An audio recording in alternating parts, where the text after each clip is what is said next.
Slate. There you go. I like Thank that you. part. That's my favorite part. Sure. Hi, I'm Chris. I'm Dave. And this is Two Old Skeletons Talking. T.O.S.T.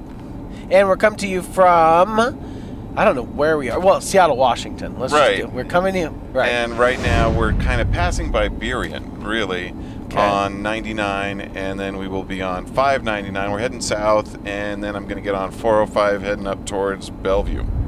Oh, okay. Yep. That's a bold choice. Thank you. All right. What's the topic today, Chris? The topic today is hauntings and the supernatural.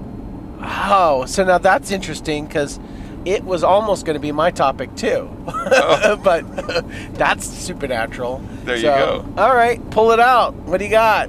You know, I don't have that much really. You know, we talked about in another episode when your mom died and you ended up experiencing that. And so this is just a small one. You know that the house that I live in was the house my mom grew up in. And so my grandmother and grandfather lived there from, I think, like the 40s. And my grandmother was the last one left. And she went down to live basically in hospice near my parents in Oregon right after I got out of college. So I just was sort of staying in the house, but sleeping in the master bedroom. And one morning I woke up at an odd time for me, like 8 a.m. And people will think I go to work at 7 a.m. That's so 8 a.m.? Yeah, well, weird. You know, we're working at night running shows. So I woke up at 8 a.m. when I never woke up. Yeah. Just, you know, went to the bathroom and came back to bed and went back to sleep, and then woke up again at noon, and Mom called me and told me that Grandma had died at like 7:30. So oh, interesting. I think she just might have visited her old house on the way out. Huh, interesting. Well, do you believe in ghosts? Let's just start there. That's an interesting question. I think I kind of do. Or I believe there are things that we cannot perceive on a purely physical level that's completely conscious. I will commit to that. Yeah, the old "there's more things in heaven and earth than dreamt of in your philosophy," Horatio. Something like that, yeah. Theory, right. Yeah, I mean, I have to say I'm in that same boat. I don't have a lot of compelling haunting stories. So that same place in Alaska where I thought I'd heard my mom's voice moments after she had died, right, thousands of miles away, right? It's a large theater in Anchorage, Alaska. And we had moved into this, what was an old movie theater, and it's one of those movie theaters you go into and it's 3 stories up to the ceiling, right? Right. One of these really large old movie houses. Yeah.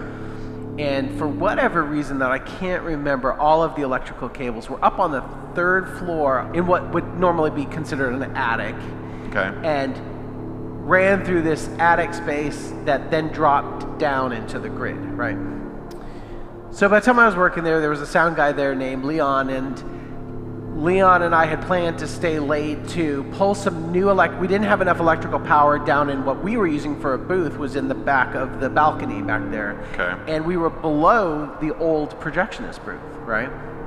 So we finish our show that night, we go out, we eat dinner, we come back, we start working maybe like 11:30 at night, right? We're working, and probably about like 1 a.m. or so, we're up in the projectionist booth, and I see that there's stairs that go over in the corner. Like to the cat or something? Well, it goes up to this doorway, this big heavy steel doorway that's got a sliding bolt on it. All right. And now that I think about this, I don't even know why it had a sliding bolt, but anyway, it did. And I asked Leon, well, what's up there? And he goes, oh, you've never been up there? I go, no, this is totally cool. Now, so when you sit in the theater and you look up, in the ceiling there was lights that made out the Big Dipper, right? Okay. So that's cool. Yeah, it was really cool. And that was the thing that they did a lot in those olden theaters and stuff. So we walk up these stairs, slide the bolt, open this big metal door, and it goes out into this attic space. It's the other side of the domed ceiling. Right. You can sort of walk out on wooden planks, and it's for changing the lamps when they burn out, sure. right, in this thing, because you can't get a ladder 3 stories up. Right. So we walk out on this thing, we pull one of the housings for the lamps out, and we look down 3 stories into the house, and we're like, ooh, that's kind of weird and creepy. And the metal door closes, and the latch bolt shut. Bolt slides. And we're all looking at each other like, what the fuck? What's going on? Yeah. Right? We go running back to the door, and sure enough, it's locked on this side. Now, again, this is 2 o'clock in the morning. Nobody else in the space. Nobody has any business being up in the projection booth. Even if there was somebody else in the space, it's not like the janitor goes up and they're clean. Nobody uses this projection booth anymore. So it's not like somebody walked by, thought the door was open, and just decided to close it. And even if the wind had closed it, is the wind going to slide the bolt, right? So we're kind of freaking out because that's the only way that we know to get out on this thing. And we're looking around for any tool that we can use to bash down the door. And then we look out and we see all these Socapex cables that are running down, right? Sure. Big thick ones, they're about 2 inches thick. And so Leon goes, we're going down the cables. That's our only way out, right? And I was like, I'm not going to shimmy down some electrical cables. I said, you do it and you come back and get me. He's like, we do it together or we don't do it at all. So I was like, okay. So we both get out on these cables and we shimmy down to the grid, which, it was maybe 12 feet. It was a story, essentially, right? That but you're still 3 stories up total. We're still 3 stories up, no safety gear, nothing, right? We hit the grid, climb across the grid over to one of the catwalks, get on that, get to our ladder that goes down, start running around the theater looking for whoever was playing this practical joke, because nobody's there, of course. Run all the way to the front of the theater and up the staircase that takes us 3 stories to take us back to the booth. Run in there's nobody there, and sure enough, the door is locked and latched, right? And Leon and I decided, we have worked enough today, we're going home, right? Yeah. And that's sort of more or less the end of the story, except for the fact that 5 years ago, Janine and I were telling each other sort of ghost stories that we had, and I told her this story. And she suggested, she said, well, let's go online and see if that building's haunted or not. And sure enough, there's all these tales online on this website about this ghost that used to like to lock people into the bathroom that was down on the ground story. There was a guy that worked in the concessions booth that was constantly being locked in by this ghost.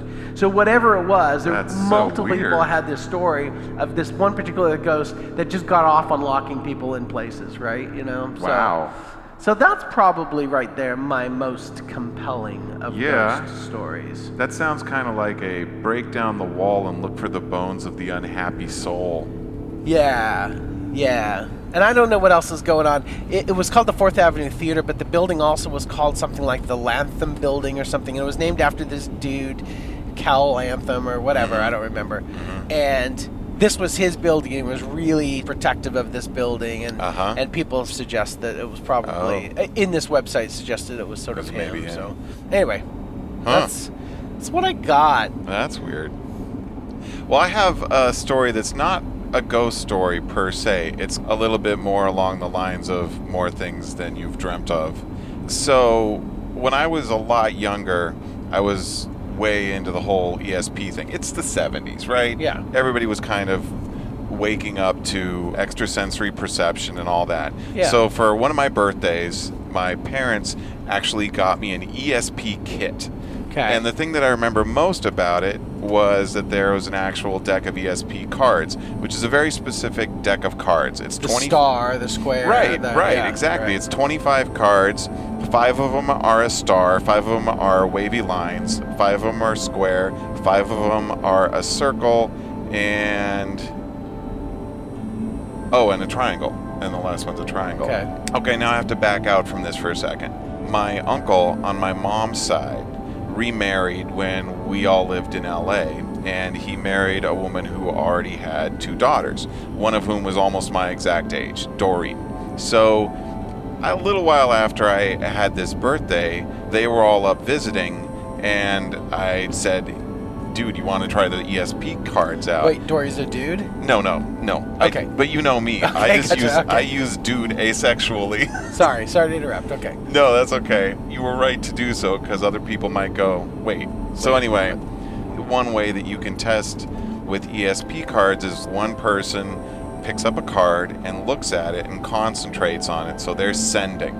And then the other person tries to guess what that card is. And you keep track over the 25 cards of how many you get right.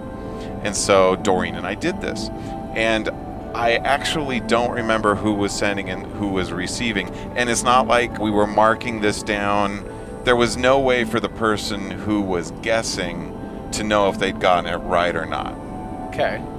We got 24 out of 25. Wow. Yeah.